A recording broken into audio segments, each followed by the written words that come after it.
प्यारी बेटी। शालिनी की उम्र लगभग 28 साल की हो चुकी थी, लेकिन अभी तक उसकी शादी नहीं हुई थी। शालिनी के मम्मी पापा सरला और महेश जी ने कभी उसकी शादी के लिए कुछ ज्यादा कोशिश भी नहीं की। शाली मन ही मन चाहती थी कि दूसरी सहेलियों की तरह उसका भी घर बस जाए, लेकिन वो अपने मम्मी पापा से ये बात कहती भी तो कैसे कहती। माँ जानती है, मेरी सहेली है ना शीतल, उससे बेटी हुई है, बड़ी प्यारी बच्ची है उसकी। अरे ये तो बहुत अच्छी बात है। उसकी शादी भी तो 4 साल पहले हो गई थी ना। अब क्या कर बेटा, चाहते हैं तो हम भी यही है कि तुम्हारी शादी हो जाए, लेकिन कोई अच्छा लड़का मिलता ही नहीं। कोई बात नहीं मम्मी पापा, मैं जानती हूँ आप मेरे लिए बहुत अच्छा रिश्ता ढूंढना चाहते हैं, और अभी मेरी इतनी उम्र भी तो नहीं हुई है। अच्छा शालिनी बेटा, क्या है ना, मेरे पास नई साड़ी नहीं है और मुझे किटी पार्टी में जाना था, तो इस महीने तेरी तनख्वाह आ जाए तो एक नई साड़ी दिलवा देना बेटा। और बेटा मेरा मोबाइल भी थोड़ा पुराना हो गया है, 6 महीने से इसी को काम में ले रहा हूँ, एक नया मोबाइल ला देना बेटा। हाँ हाँ मम्मी पापा। और माँ, आप तनख्वाह की चिंता क्यों करती हैं? साड़ी तो मैं आपको कल ही दिलवा दूंगी। और रही बात आपकी मोबाइल की, तो मैं आज शाम को ही ऑफिस से लौटते वक्त ले आऊंगी। अरे भगवान सबको तुम्हारे जैसी बेटी दे, कितना ध्यान रखती है अपने मम्मी पापा का। पापा, आज आप दुकान नहीं जा रहे हैं क्या? वो क्या है ना बेटा, मेरे सर में जरा दर्द हो रहा है, इसलिए आज दुकान जाने का मन नहीं है। पापा दवाई ले लीजिए, और अगर हो सके तो चले जाइए। इस तरह दुकान बंद रहेगी तो ग्राहक आना बंद कर देंगे ना। अरे बेटा, तेरे पापा की अब उम्र हो चली है, और तू है ना हमारी कमाऊ बेटी, इतनी अच्छी नौकरी करती है, हमारा ख्याल रखती है, तेरे पापा को चिंता करने की क्या जरूरत भला है? ठीक है पापा, आप अपना ध्यान रखिए, मैं ऑफिस से लौटते वक्त आपका फोन ले आऊंगी। और माँ, आपकी साड़ी हम कल लेकर आएंगी। शालिनी के जाने के बाद क्या करे, शालिनी के लिए सच में कोई लड़का ढूंढकर उसकी शादी करवानी है क्या? अरे पागल हो गई हो क्या? वो शादी करके इस घर से चली गई तो हमारे खाने के लिए पैसे कहाँ से आएंगे? जानती हूँ वैसे भी आपको ना दुकान पर जाने में, काम करने में आलस आता है, अच्छे से पहचानती हूँ आपको। हाँ तो क्या हुआ, बेटी नौकरी करती है, जब बच्चे माँ बाप की कमाई पर मजाक कर सकते हैं तो क्या माँ बाप बच्चों की कमाई पर थोड़े दिन चैन से जी नहीं सकते? अरे वो तो हम जी रहे हैं ना, देखा ना हमारी बेटी एक ही बार में हमें मोबाइल और साड़ी दिलाने के लिए कैसे फट से तैयार हो गई। एक दिन सरला की एक पड़ोसन अपने भतीजी का रिश्ता लेकर सरला के घर आती है। सरला बहन, ये मेरा भतीजा है प्रशांत, इसके लिए रिश्ता ढूंढ रही थी बहुत दिन से। अचानक से तुम्हारी बेटी का ख्याल आया, इतनी सुंदर और अच्छी नौकरी वाली लड़की है, मुझे तो बहुत पसंद है। अरे तुम्हारे पसंद करने से क्या होता है, मेरी बेटी को भी तो तुम्हारा भतीजा पसंद आना चाहिए ना। हाँ, ऐसे थोड़ी ना कि तुम्हें हमारी लड़की पसंद आ गई और हमने रिश्ता कर दिया। मेरा भतीजा बहुत बड़ी कंपनी में जॉब करता है। अंकल जी, मैंने आपकी बेटी को देखा है और वो मुझे बहुत पसंद है। हाँ, तुम्हें तो पसंद है, लेकिन हमें भी तो उससे एक बार पूछना पड़ेगा ना। तो बुलाइए ना शालिनी को, उससे पूछ लेते हैं कहाँ है वो। ऑफिस गई है और उसको आने में अभी देर लगेगी। लेकिन तभी शालिनी ऑफिस से आ गई। ये लीजिए, शालिनी भी आ गई, अब आमने सामने ही बात कर लेते हैं। आओ आओ शालिनी बेटा, इससे मिलो, मेरा भतीजा प्रशांत प्राइवेट कंपनी में अच्छी जॉब करता है।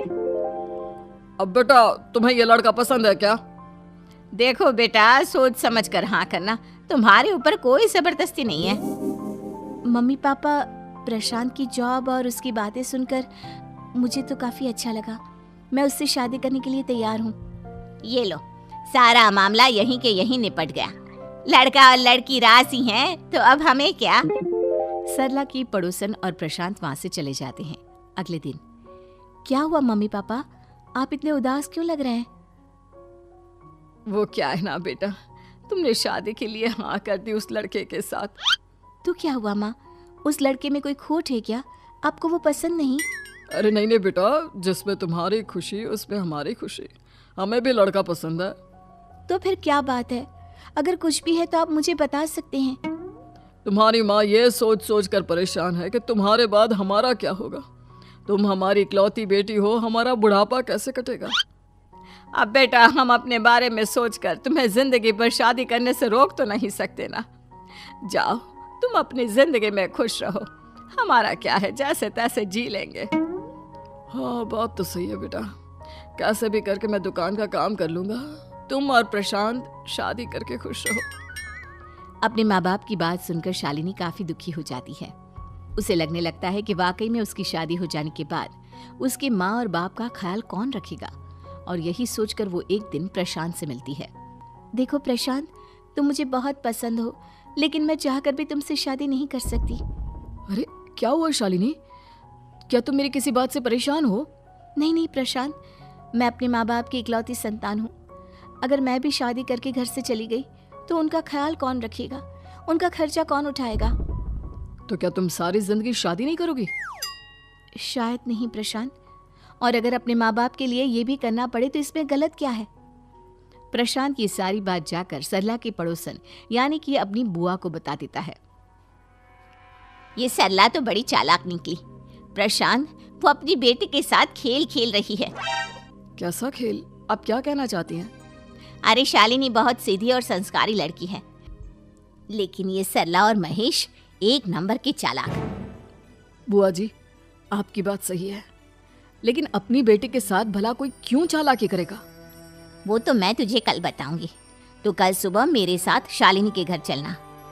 और फिर अगले दिन। क्या हुआ सरला बहन, तुम्हारी बेटी ने तो शादी के लिए मना कर दिया। अब पता नहीं बहन जी क्यों मना कर दिया, हम तो चाहते थे कि बेटी की शादी धूमधाम से करें।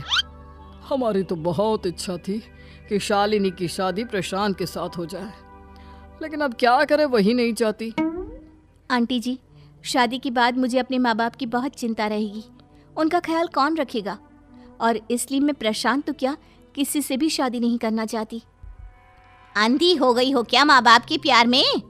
पहले जरा अपने माँ बाप से सच तो पूछ लो। कैसा सच? यही सच शालिनी कि ये तुम्हारे सगे माँ बाप नहीं है और तुम इनके लिए सिर्फ पैसे कमाने का एक जरिया हो। अरे अरे, ये तुम क्या कह रही हो? सच ही तो कह रही हूँ भाई साहब। अब सीधे सीधे अपनी बेटी को अपनी सच्चाई बताओगे या फिर मैं कोई दूसरा तरीका निकालूं? हमें माफ कर दो शालिनी, वो क्या है ना, हमारी कोई औलाद नहीं थी और जब तुम छोटी थी तो हमने तुम्हें गोद ले लिया था। तो इस नाते तो मैं आपकी बेटी ही हुई ना। लेकिन तुम्हें गोद लेने का हमारा सिर्फ एक ही मकसद था कि बड़ी होकर तुम नौकरी करो और हमारे लिए पैसे कमाओ, क्योंकि तुम्हारे पापा को काम करने में बहुत आलस आता है, और ये सच है कि हम ही नहीं चाहते थे कि तुम्हारी कभी भी शादी हो। कोई बात नहीं मम्मी पापा, आपने मुझे गोद लिया, पाल पोस कर बड़ा किया, भले ही उसके पीछे आपका कोई भी इरादा सही, लेकिन मैं आपकी बेटी हूँ। शादी तो मैं प्रशांत के साथ कर लूंगी, लेकिन उसके बाद भी जिंदगी भर आप दोनों का ख्याल रखूंगी। शालिनी की बातें सुनकर सरला और महेश को अपनी गलती का एहसास होता है और वो उससे माफी मांगते हैं।